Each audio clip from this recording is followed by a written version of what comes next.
visa, essencialmente, falar sobre algumas das crises que nos atormentam hoje em dia. É a palavra da ordem, não é? Fala-se de crise em todos os lugares, por todas as razões.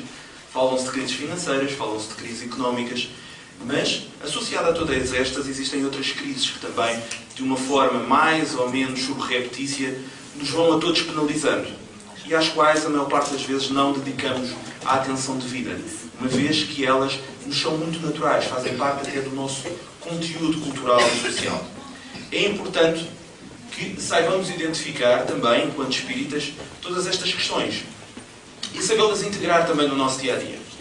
Por vezes, acontece com alguma frequência até, que nós assumimos que o Espiritismo nos dá apenas instrumentos para compreendermos o porvir, o futuro, aquilo que nos espera na vida extraterrena. Mas, na realidade, o Espiritismo ensina-nos regras de conduta, ensina-nos modos de vivermos em sociedade aqui mesmo.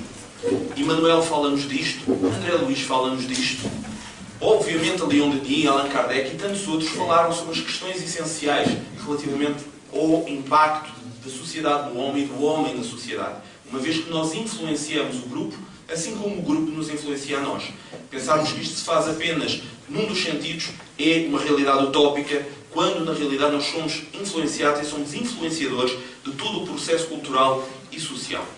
É importante também aqui destacarmos 4 nomes, uma vez que são tão poucas vezes focados em toda esta ambiência da psicologia espírita, no entanto, nos deram tantos subsídios e nos ajudam a compreender também tanto esta questão social. 2 deles são brasileiros, são mais ou menos conhecidos. Um deles é Herculano Pires, que falamos com mais alguma afinco em Portugal. O outro é Deolinda Amorim, que tem obras extraordinárias neste ponto. E 2 argentinos também que nos vale a pena pensar e lê-los, Humberto Mariotti e Manuel Porteiro. Qualquer um deles nos dão subsídios intensos para podermos compreender um pouco mais sobre quais são as necessidades do homem aqui na Terra, do espírita aqui na Terra. Uma vez, e não podemos ser proselitistas de outra coisa, mas temos que compreender que existem pelo mundo, ao longo da história, sempre existiram milhões e milhões e milhões de indivíduos que são bons cidadãos e não são espíritas. Agora, não pode existir um bom espírita que não seja bom cidadão. E isto deve também ser integrado no nosso conteúdo do dia-a-dia. Eu vou pedir só para passar, por favor. Portanto... tenho aqui. Peço desculpa. Aqui está ele. Você está ligado? Tá. Eu vou já experimentar. Não? Lá direito. Não, por lá direito. Faz favor. Ok. Ok. Não estava ativo. Ok. Portanto, faz parte...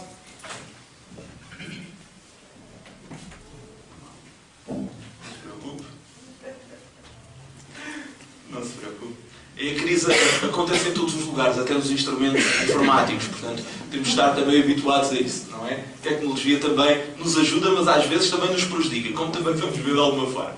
Portanto, é baseado, enfim, em variedíssimos desses livros, uma vez que a doutrina espírita também nos dá longos subsídios em torno desta questão.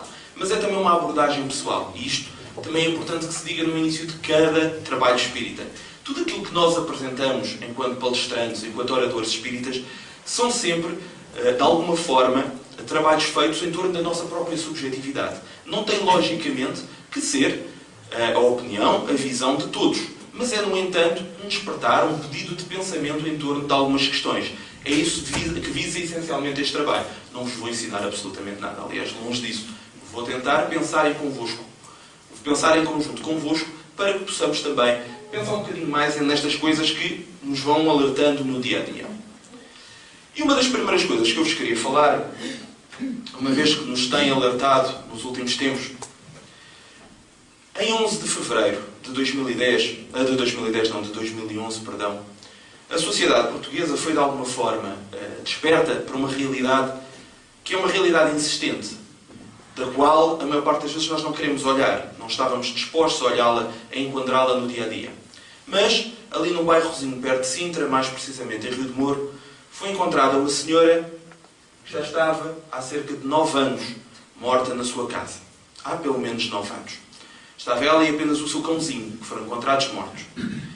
É uma história de todo agradável, uma história bastante triste, que revela muita da indiferença que nós temos em termos de de sociedade, em termos do conhecimento que temos das pessoas que vivem ao nosso lado, que fazem parte das nossas vidas também. E, no entanto, esta senhora, ao longo desses 9 anos, muito embora tenha familiares, ou pelo menos tinha familiares, e houvesse vizinhos que a conheciam, não houve uma força suficiente junto das autoridades e até dos interesses particulares de cada um que estava em torno dessa mesma casa para se ter uma busca mais constante em torno da mesma.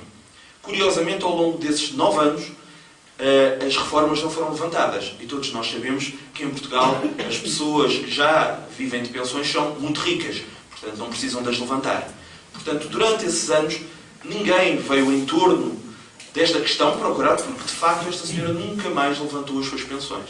No entanto, o seu corpo foi descoberto quando as suas dívidas já eram superlativas o suficiente para que a casa fosse apossada pelas finanças, e no dia em que os novos donos foram tomar conta dessa casa, então foi encontrado o corpo da senhora. Até aqui há alguma ironia em tudo isto. Uma triste ironia, convenhamos. Mas de alguma forma, só quando foi necessário o bem é que a senhora de facto foi encontrada.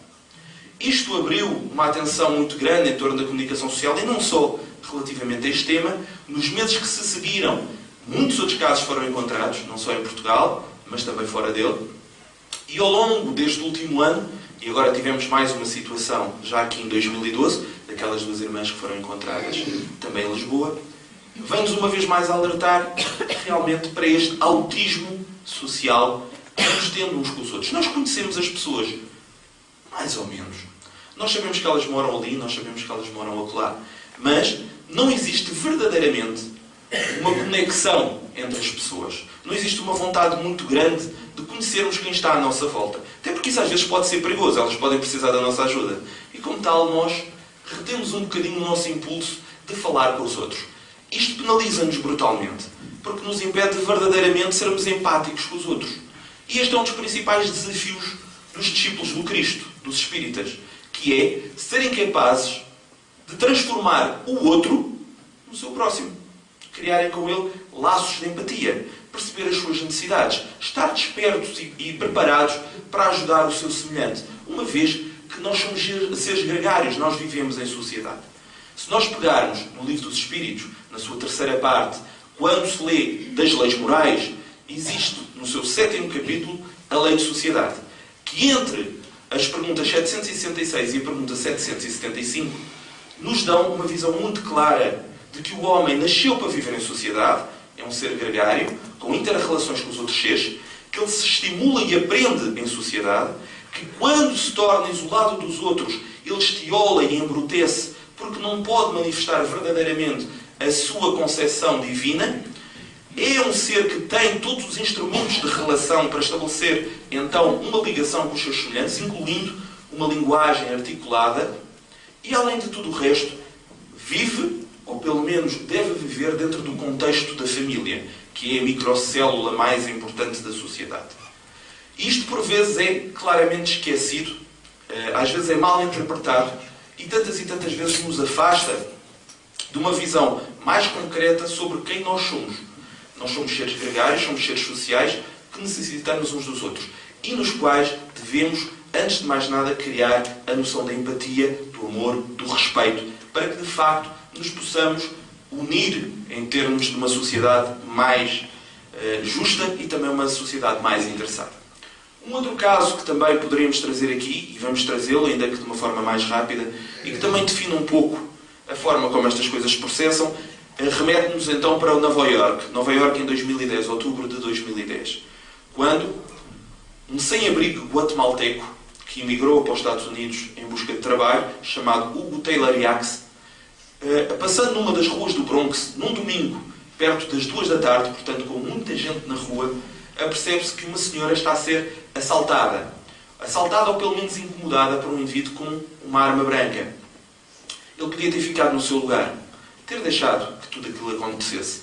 Mas ele colocou-se à frente da senhora buscando a sua defesa e acaba por ser, então, esfaqueado por esse assaltante. A senhora foge e ele, com a gravidade do ferimento, acaba por cair por terra, em cima de um passeio onde muita gente passava. Logicamente, a sua ferida começou a sangrar e ele ficou deitado no chão enquanto todo este processo acontecia. Ele esteve deitado no chão durante 1 hora. Tudo isto foi filmado por uma câmara que estava em frente a um banco e que permitiu ver que o fluxo das pessoas passava, ignorando mais ou menos, deixando-o efetivamente a si mesmo. Há um momento então que um jovem, um adolescente, se aproxima dele com um telemóvel e toda a gente pensa que finalmente alguém está atento e vai tentar ajudá-lo. Não, ele tira-lhe uma fotografia e continua o seu caminho. Quando os paramédicos chegaram, uma hora depois, já encontraram o nosso bom samaritano já sem vida, porque esteve ali uma hora no chão. Ninguém nos diz que essa ferida fosse fatal, que o levasse à sua morte. Mas a falta de interesse das pessoas então que o poderiam auxiliar mostrou-se então aqui determinante. Isto deve-nos fazer pensar. Isto deve-nos deixar, pelo menos, alerta para aquilo que vem acontecendo, pela forma como nos afastamos uns dos outros. E eu quero também dizer o seguinte desde já. Todo este trabalho que apresentamos não visa de forma nenhuma trazer pessimismo ou mostrar-nos que nós estamos piores do que estávamos anteriormente. Nada disso. Nós estamos hoje melhores do que estivemos antes. Se não estivéssemos melhores, nem sequer estávamos a falar disto. Vivíamos sem pensar em torno destas situações. O que acontece é que, precisamente porque estamos mais sensíveis e mais atentos, parte de nós, nos permite perceber de que a sociedade ainda não avançou o suficiente para ser igualitária e interessada em todos os seus propostos. Portanto, nós estamos em caminho, mas estamos numa fase de transição, estamos numa fase em que ainda não somos capazes de dominar na totalidade as exigências que o viver em sociedade nos impõe. E é por isso que este trabalho também visa, de alguma forma, alertar para estes pontos. Portanto, esta imagem visa apenas referir que nós estamos afastados. Estamos afastados por uma barreira invisível. Uma barreira que nos torna, de facto, de alguma maneira, autistas sociais. Acabamos, de uma forma ou de outra, nos afastar desse contexto, que é o nosso contexto principal, que é da inter-relação, da vivência, da conversação, da passagem de auxílio e da recepção também de novas lições, e vai-nos deixando cada vez mais isolados e mais, de alguma forma também, menos sensíveis às coisas que acontecem no mundo. Já vamos falar também um bocadinho sobre o fenómeno da globalização, que também tem aqui alguma importância. Mas um dos problemas principais é que deixamos, por sermos tantas vezes confrontados com coisas menos agradáveis, deixamos de estar tão sensíveis, tão atentos àquilo que acontece. Às vezes morrem 100 e nós dizemos, ok. Outras vezes morrem 1000 e nós dizemos, ok. Outras vezes morrem algumas dezenas e nós dizemos, ok. E às vezes só quando é na nossa casa ou em pessoas onde efetivamente nós temos um afeto mais declarado, é que de facto parece que brota algum sentimento no nosso coração e nós dizemos, isto é real. Isto é real. E eu podia ter dito mais, eu podia ter feito mais, eu podia ter amado mais, eu podia ter cuidado mais. E agora? Agora se calhar já é tarde. Pelo menos neste sentido já é tarde. Portanto, a nós espíritas é pedido isto também. Que sejamos seres sociais, sociáveis e elementos também de congregação de bons sentimentos e de bons atos entre os seres. Eu vou avançando. Isto aqui visa apenas demonstrar-vos que em muitos aspectos da nossa vida nós fizemos uma transição. Já fomos Homo habilis, já fomos Homo sapiens e agora começamos a ser lentamente Homo números. Porque de facto nós começamos a ser interpretados grandemente pelos números. Pela nossa altura, pelo nosso peso, pelas nossas dimensões, pelo nosso número de conta, pela nossa identificação bancária, pela nossa identificação pessoal, etc. Alguns destes números são de facto muito importantes, mas não somos nós. Nós somos muito mais do que estes números. E agora eu vou realizar o sonho de qualquer ególatra. Vou meter aqui a minha cara feiosa em grande plano, não é? Para quem tenha tirado dados, fico aqui com muitos dados meus, não é? E eu vou passar já antes que vocês se assustem. Mas, efetivamente, eu sou mais do que aqueles números todos que ali estão. Eles não me definem. Eles fazem parte da forma como os outros me olham, mas não sou eu, na realidade. E nunca podemos perder de vista isto. Nós somos muito mais do que os números que a sociedade nos julga. Somos mais do que o dinheiro que temos na conta, somos mais que os títulos académicos. Há pessoas, e lamentamos por vezes que isto aconteça, e por vezes até existe alguma responsabilidade do nosso lado, mas que devemos, enquanto seres em busca da humildade, não nos permitirmos a isto. Há pessoas que falam para as outras pela diferença dos livros. Há pessoas que dizem, sim senhor, tu podes-me tratar pelo meu primeiro ou pelo segundo nome, podes-me tratar ou por senhor ou por doutor. Mas, na realidade, por muitos epítetos que sejam colocados à frente do nosso nome, eu não deixo de ser o Paulo. E o Paulo é muito mais do que tudo isto. mas muito mais mesmo, para o bem ou para o mal. Mas é muito mais do que tudo isto. Falemos então agora um pouco sobre o fenómeno da globalização. O fenómeno da globalização é algo, e deixamos já de imediato um aviso, é algo que é tão necessário quanto é até previsto pela doutrina espírita e podem encontrar até no Evangelho segundo o Espiritismo, no seu 16º capítulo, não servir a Deus e a Mamon, há um alerta efetivo onde o Espírito São Luís nos alerta de que é necessário que o homem cuide das questões sociais. É preciso que comece a limpar e a preparar o planeta. É preciso que se prepare para alimentar as populações que virão. É preciso que tenha um grau de produção suficiente para que possa, de facto, auxiliar os seres que virão a reencarnar. E para isso, se for necessário, todas as nações se devem unir para que esses meios de produção, então, se venham a realizar. Portanto, a globalização é uma realidade, é uma necessidade e até algo que, de alguma forma, vem a ser positivo. Mas para já ainda não é. Não é por várias razões, porque nós também ainda não sabemos lidar com ela. Para já, a globalização ainda é algo que, apesar de nos dar muito, porque cada vez sabemos mais sobre o mundo, cada vez compreendemos melhor as situações que vão acontecendo pelo mundo, por outro lado também nos escraviza. Porque existe ainda uma tendência muito grande para passar também maus contextos. Costuma-se dizer que os bons são envergonhados e os maus são audazes. Isto quer dizer, enfim, de que de facto há muitas coisas que são passadas através deste fenómeno que se tornam epidémicos e de alguma forma se tornam negativos.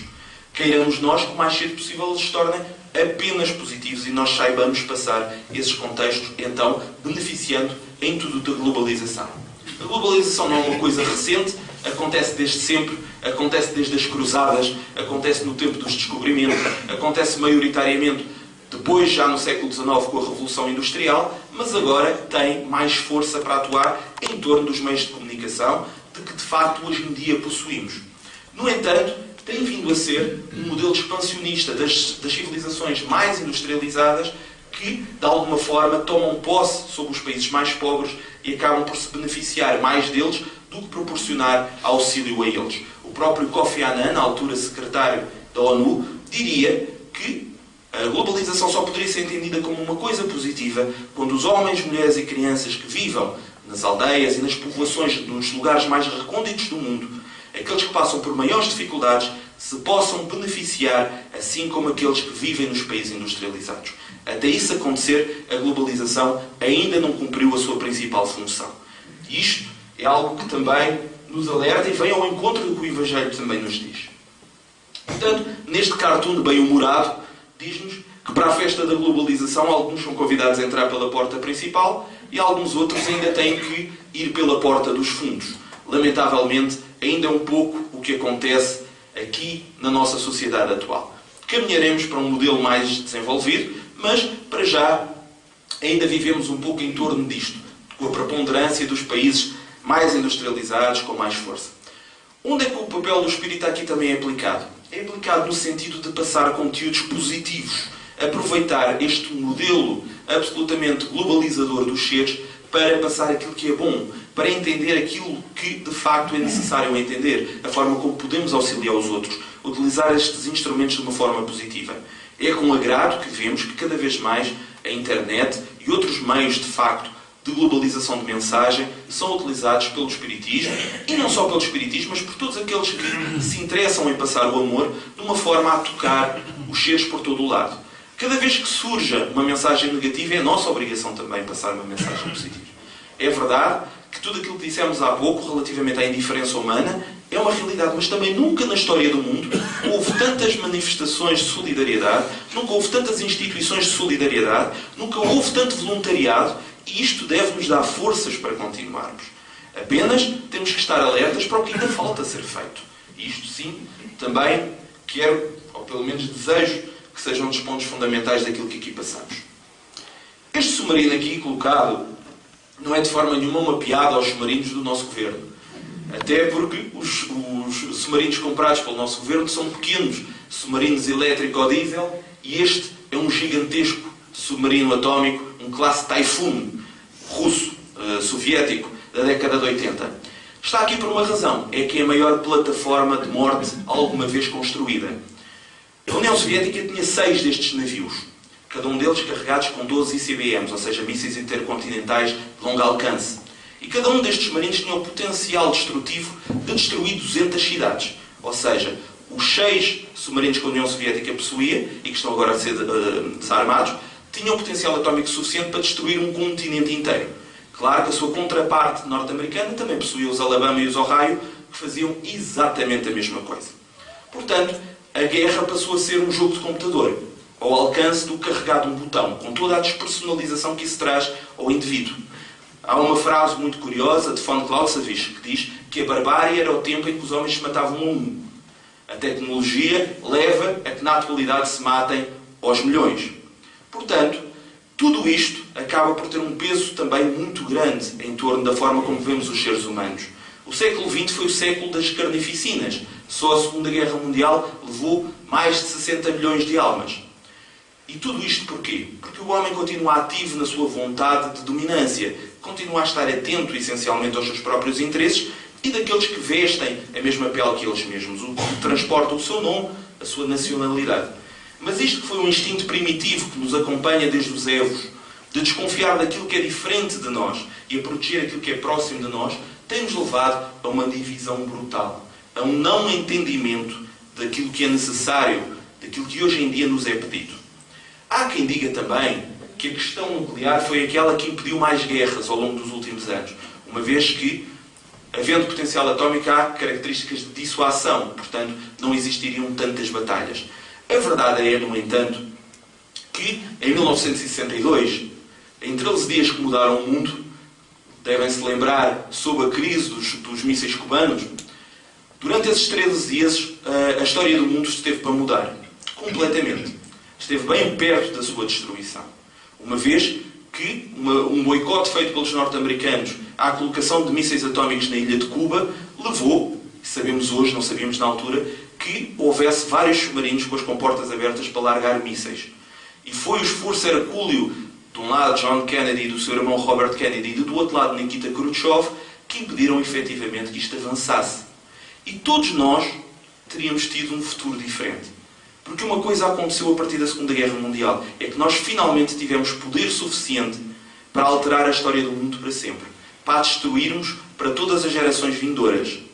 Foi isso que Oppenheimer deixou bem claro quando foi descoberta a força atómica. A força atómica que hoje em dia é utilizada para fins pacíficos, mas que inicialmente foi utilizado para fins destrutivos, como quase tudo acontece na história dos homens. Nós primeiro utilizamos as novas tecnologias para matar, e só apercebendo-nos de que o caminho não é esse, mais à frente os utilizamos para fins mais pacíficos.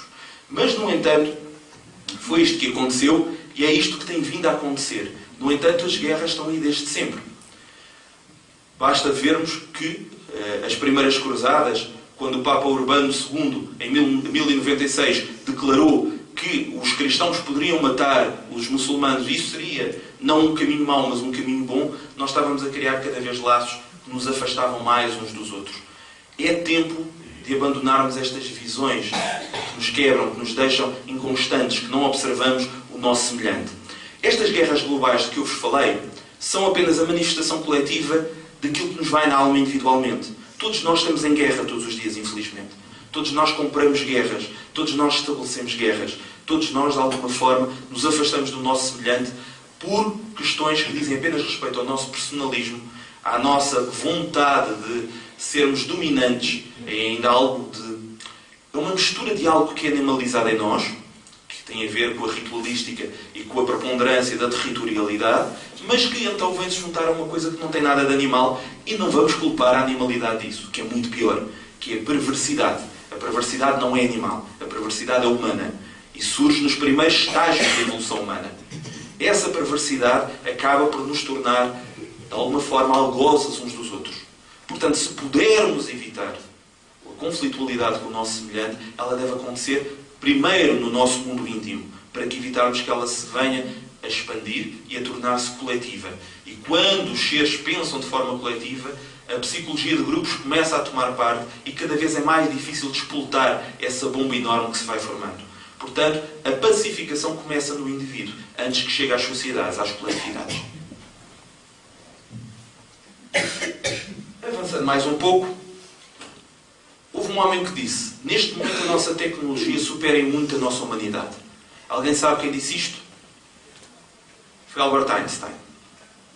Seria de esperar que um homem que tanto defendeu a evolução tecnológica tivesse uma postura diferente, mas não, porque essencialmente ele era um humanista. E como humanista que era, ele compreendia de que era preciso um bom conteúdo moral para dominar as tecnologias que entretanto nós vamos desenvolvendo. E essas tecnologias que nos ajudam em tantas coisas, seria aliás ridículo e hipócrita eu estar a falar mal de tecnologia quando tenho ali o meu computador, tenho ali a minha pena, trago o meu telemóvel de última geração no bolso e estou a falar-vos através do microfone. Portanto, não estamos a falar mal da tecnologia, longe disso. Estamos a falar de uma outra coisa bastante mais perigosa, que é trocarmos o que é humano pelo que é a tecnologia, por aquilo que é a máquina. E isso nós temos vindo a fazer. Uma senhora chamada Donna Haraway e uma outra chamada Catherine Hillel, a primeira é filósofa, a segunda é professora na Universidade de Duke, dizem que todos nós já hoje em dia somos criaturas cibernéticas, porque parte de nós é humana e parte de nós é máquina. E nós estamos apenas a falar das pessoas que transportam consigo próteses, que são importantes, os pacemakers e coisas desse género. Estamos a falar de pessoas que já não vivem e já não são capazes de separar o que é humano do que é a tecnologia. Há pessoas, e todos nós penitenciamos de uma forma ou de outra destas, que estamos no contacto com outros e de repente toca o telemóvel e nós damos a prioridade ao telemóvel. Não precisam sentir-se envergonhados, eu também já o fiz várias vezes. É vergonhoso, mas é verdade. Isto acaba por nos trazer uma amostragem cada vez mais eficaz de que nós estamos a trocar gradualmente os conteúdos humanos, os conteúdos de relação, por aqueles que são as tecnologias dominantes. Ninguém diz que não possamos atender o telemóvel quando há uma emergência. Não é isso que estamos a falar. Estamos a falar de situações semelhantes. Eu, por exemplo, conheço uma família que me é muito próxima. São 3 filhos. Saem da sala de jantar, não conversam. Acabaram de jantar, não conversam. Cada um deles vai para o seu quarto e começam a conversar através de Messenger, do computador. O que é extraordinariamente curioso. Mas é também definidor.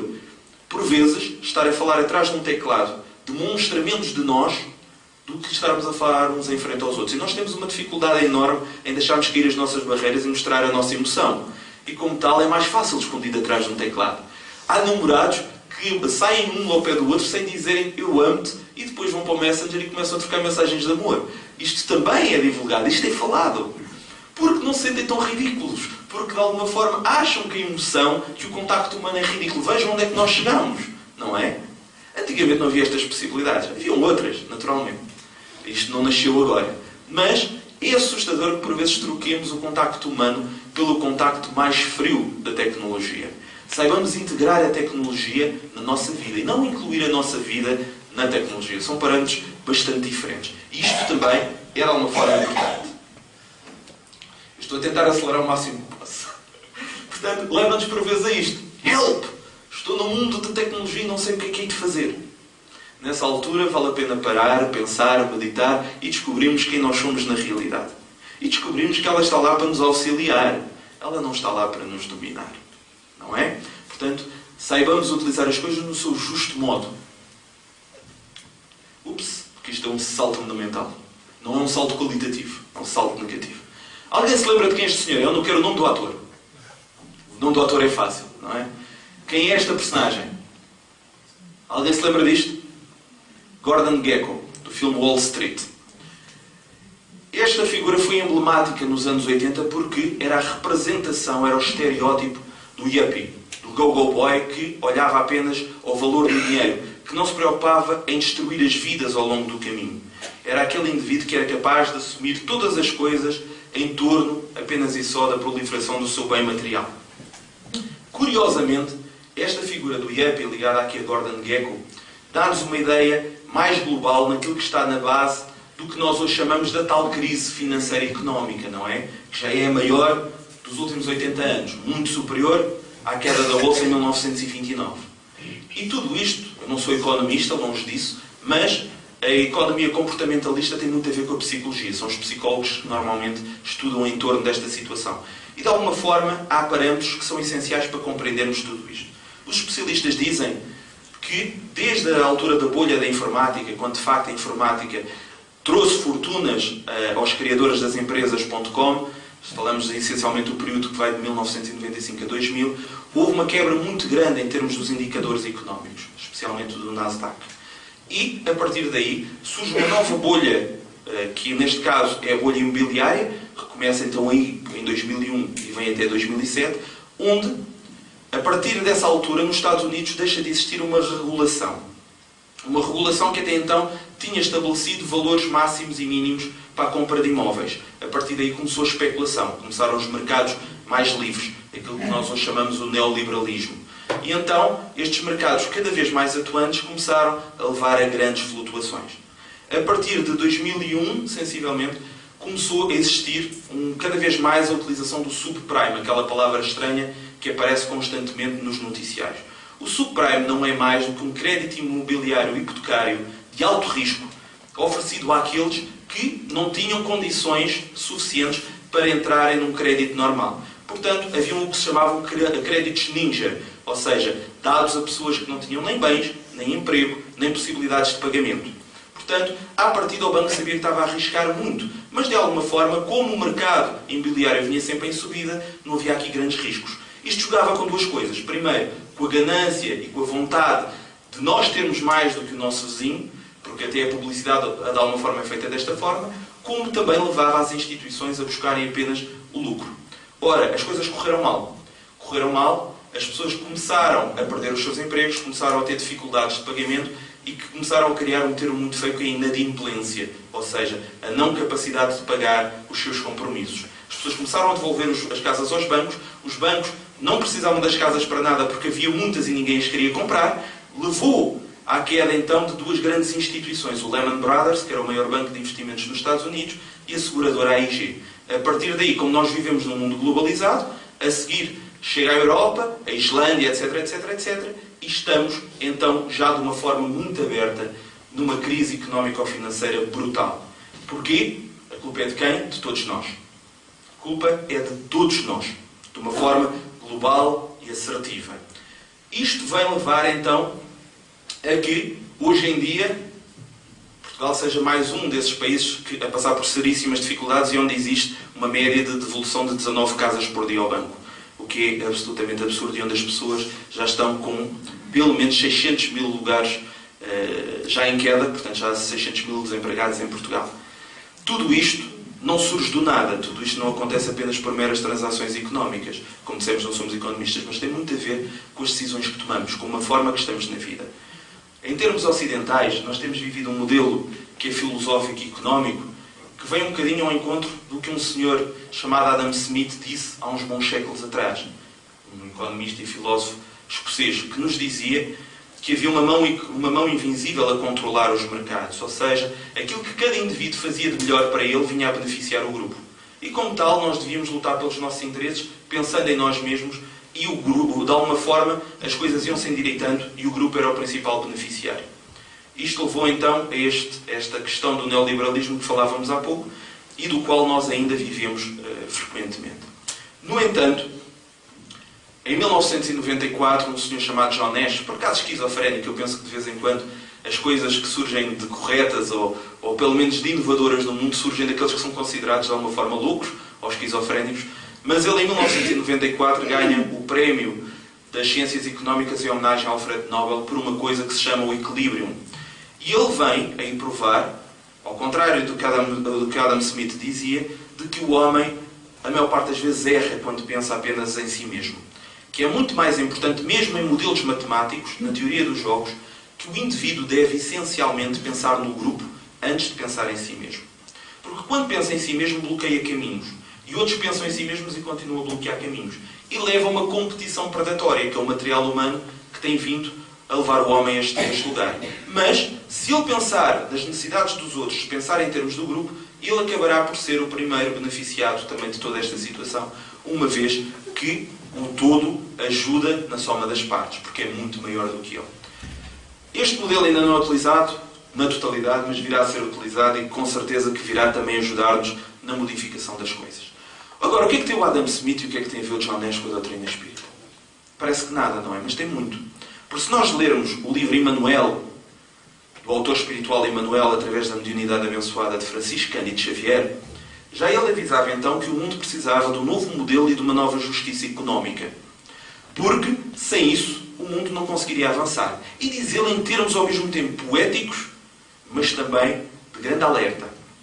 Através dos raios de luz, veremos, em torno do rio Sena, em torno do rio Tamisa e do Tibre, a sociedade ocidental suicidar-se à míngua por falta de valores espirituais. Alertava-nos ele então para o nosso distanciamento das questões espirituais, da necessidade que temos de compreender o mundo muito mais do que pelo mundo. Não tentarmos apenas sermos os vencedores aqui, mas sermos essencialmente os vencedores de nós mesmos, afastando-nos da ganância, da preponderância da natureza material em torno da natureza espiritual. O livro Emmanuel é de 1938 e já nos alertava para o caminho que a sociedade iminentemente predatória estava a levar. E como tal, sim, a doutrina espírita preocupa-se com a vertente económica, preocupa-se com a vertente política, preocupa-se com a vertente social, porque diz respeito ao homem. E não há nada que toque o homem ou o universo que a doutrina espírita não tenha um ponto de vista, que não tenha um ensinamento a dar. Aliás, nada modifica mais a presença dos homens no mundo, a economia do povo, do que até mesmo as suas visões religiosas e de Deus. Há um autor, sociólogo, um dos pais da sociologia, chamado Max Weber, que escreveu um livro fantástico, que é a Ética Protestante e o Espírito Capitalista, onde diz, efetivamente, que quando nós acreditamos que o nosso destino já está traçado, como no calvinismo, e acabamos, de alguma forma, por acreditar que a graça se manifesta através das obras da terra, através do dinheiro, através das coisas que temos, nós vamos criando uma sociedade que se preocupa apenas com os bens materiais. O calvinismo teve uma ação preponderante nos países mais industrializados, como a França, como a Inglaterra, como os Estados Unidos, como a Escócia. Isto, para nós espíritas, deve nos alertar também. Não pode haver uma dualidade entre o que é a nossa vida de relação lá fora e o que é a nossa vida nos pressupostos daquilo que acreditamos, da forma como vemos o universo e vemos Deus. Nós não estamos aqui, lá fora somos pessoas diferentes. Se nós estamos aqui a preocupar-nos com a vertente espiritual e humana de todos nós, lá fora devemos fazer a mesma coisa. Devemos ser seres atuantes no tráfego. É tão importante nós sermos bons no tráfego. Na nossa vida com os nossos vizinhos, com as pessoas à nossa volta, com as pessoas com quem trabalhamos. É absolutamente essencial sermos os mesmos, da mesma forma integrados nessa vontade de sermos melhores. Ora, para não perder mais tempo, esta imagem diz-vos alguma coisa? É de um dos melhores livros escritos alguma vez. Animal Farm, O Triunfo dos Porcos. Ok? Porquê que eu tenho aqui o Animal Farm? Por uma simples razão. Quando George Orwell escreveu esta obra fenomenal, criticando os regimes totalitaristas, ele visava essencialmente manifestar como o ser humano se comporta através da alegoria dos animais. Como é que nós, quando estamos em posse de algum poder, perdoem-me o pleonasmo, acabamos por agir de formas absolutamente contrárias àquilo em que acreditávamos. E a história conta-se de uma penada muito rapidamente. Nesta quinta, os donos morreram. Os animais estão entregues a si próprios. Agora, os animais, sendo, de alguma forma, as vítimas da intolerância e da cupidez dos seus donos, acabam por tentar instituir uma relação diferente. E então estabelecem uma regra de direitos e de obrigações, decidem de uma forma unitária serem todos cooperantes uns com os outros e estabelecem entre as 7 regras principais, 4 são particularmente importantes. Uma delas diz: nenhum animal dormirá numa cama. A outra diz: nenhum animal beberá álcool. A outra diz: nenhum animal matará outro animal. E finalmente a última diz: todos os animais são iguais. Mas quando os porcos tomam conta de tudo aquilo, porque eles eram os grandes oradores, isto é o perigo de ser orador, é a manipulação das massas. É precisamente isto. São os opinion makers, não é? Não deve haver opinion makers. Cada um de nós deve pensar pela sua própria cabeça. A doutrina espírita ensina a sermos livres pensadores, não a doutrina a seguidores. Portanto, neste contexto, e após os porcos tomarem então conta da quinta, estas 4 regras sofrem assim ligeiras adendas, assim pequenas alterações. Nenhum animal poderá dormir numa cama com lençóis. Nenhum animal pode beber álcool até cair para o lado. Nenhum animal pode matar outro animal sem razão. Todos os animais são iguais, mas uns são mais iguais do que outros. E isto reflete, essencialmente, a forma como, por vezes, o ser humano acaba por funcionar. Até mesmo aqui. Na doutrina espírita não podem existir VIPs, não podem existir pessoas mais importantes do que as outras. Somos todos importantes, temos todos a mesma importância. Não existe a diferença entre o sujeito ensinante e o sujeito aprendente. Todos nós estamos aqui para aprender.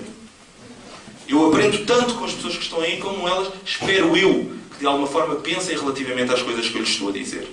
Ninguém vem aqui com um mandato divino, estando à margem do erro. Todos nós cometemos erros, todos nós dizemos asneiras, todos nós fazemos aqui coisas que, depois mais à frente, queiramos nós, esperemos nós, sejamos capazes de retificar, porque abandonamos então conceitos já de alguma forma decrépitos. Agora é fácil nós insurgirmos contra as diferenciações entre as pessoas quando nós estamos cá em baixo. E quando estamos lá em cima? Quando somos nós que somos mais bem tratados do que os outros?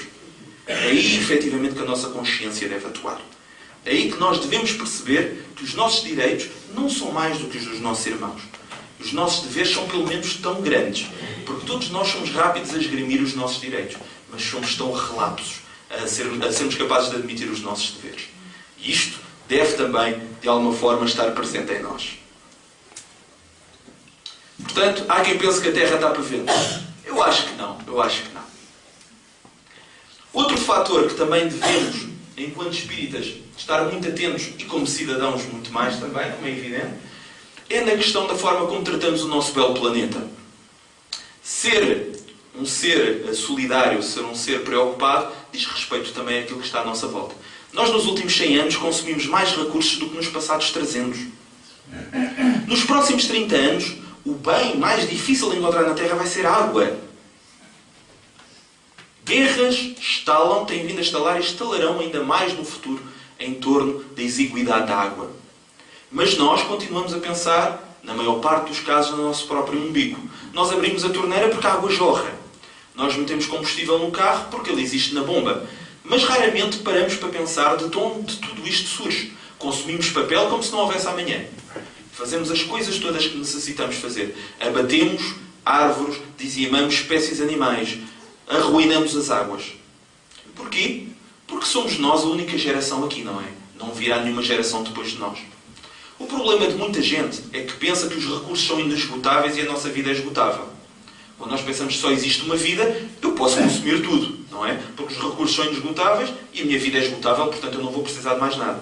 Mas o problema é o contrário. É que nós somos inesgotáveis, nós somos seres imortais. Portanto vamos precisar sempre das coisas à nossa volta. E os recursos são esgotáveis. Portanto, nós seres humanos somos a espécie que mais necessita de biodiversidade. Mais nenhuma espécie precisa tanto quanto nós. E somos nós, precisamente, que depredamos os recursos que o planeta nos oferece. Sendo a maior parte das vezes arbitrários, sendo consumistas, sendo glutões perante a vida. Apesar de existir tanta fome no mundo, existe o dobro de pessoas que morrem por excesso de alimentação. Pela cupidez. Existem todos os anos toneladas e toneladas de alimentos animais que são absolutamente desperdiçados. Porque ninguém os come, eles acabaram por se estragar. Portanto, nós continuamos a ter mais olhos do que barriga. E é importante que, se queremos sobreviver em conjunto, ainda há muita coisa para fazer e tudo é recuperável, é que saibamos ter isto em atenção. Nós não estamos aqui sozinhos. Nós não somos herdeiros do mundo, mas tomamos-lo de emprestados dos nossos netos, dos nossos bisnetos. Portanto, isto é algo que também é muito importante em todo este segmento. No campo da família, que é um dos pontos que falávamos há pouco, que em sociedade é tão importante, todos nós já lemos honrar o vosso pai e a vossa mãe. Todos nós sabemos da importância que é a vida em família, que é a microcélula mais importante da sociedade.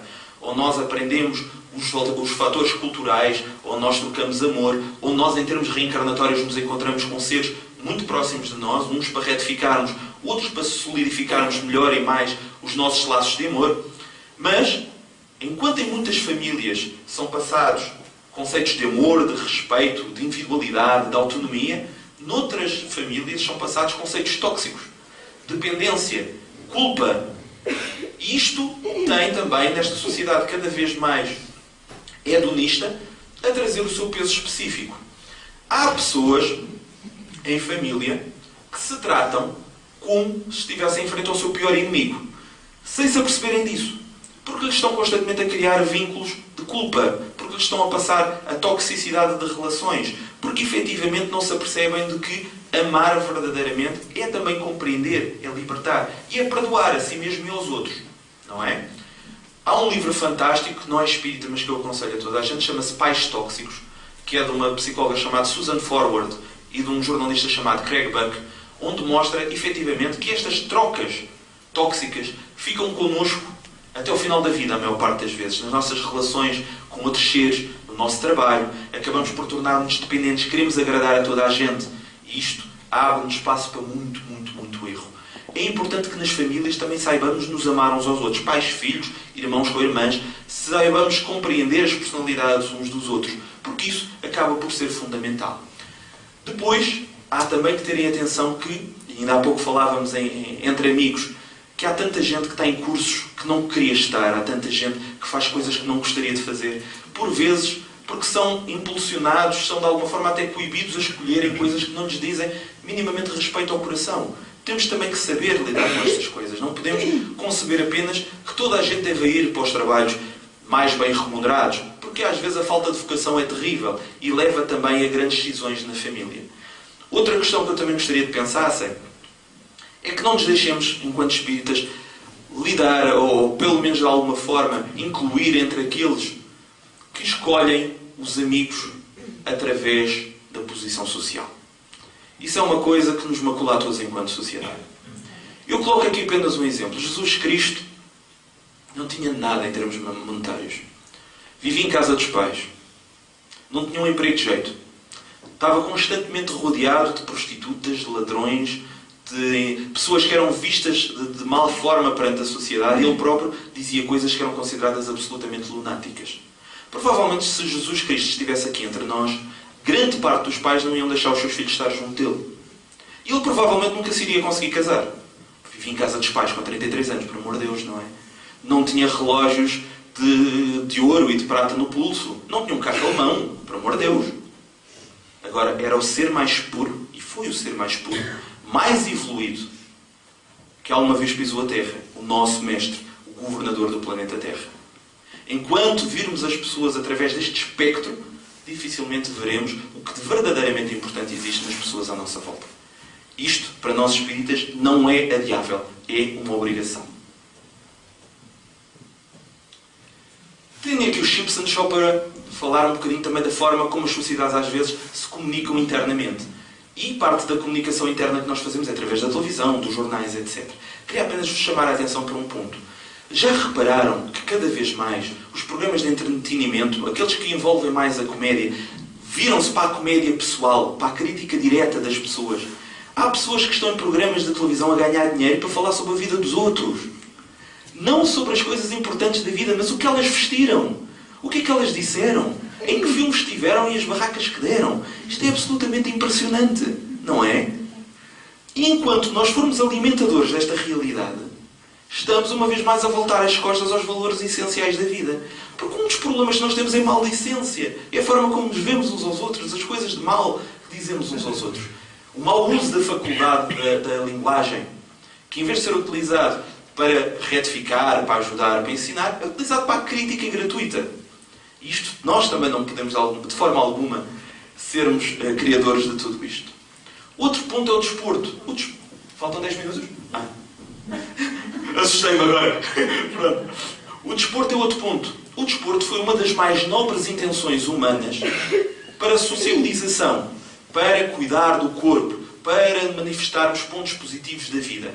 E temos conseguido transformar o desporto num jogo, que é uma coisa totalmente diferente. E de jogo passa a negócio. E de negócio passa a conflito entre os seres. Hoje em dia, as pessoas que estão no desporto são pessoas que às vezes criam exércitos pessoais, que viram pessoas contra pessoas. Nós estamos habituados a idolatrar pessoas que só pensam em si próprias, que dizem apenas a palavra eu, quando a maior parte dos desportos até são coletivos. E mesmo que não sejam, há outras pessoas a quem agradecer.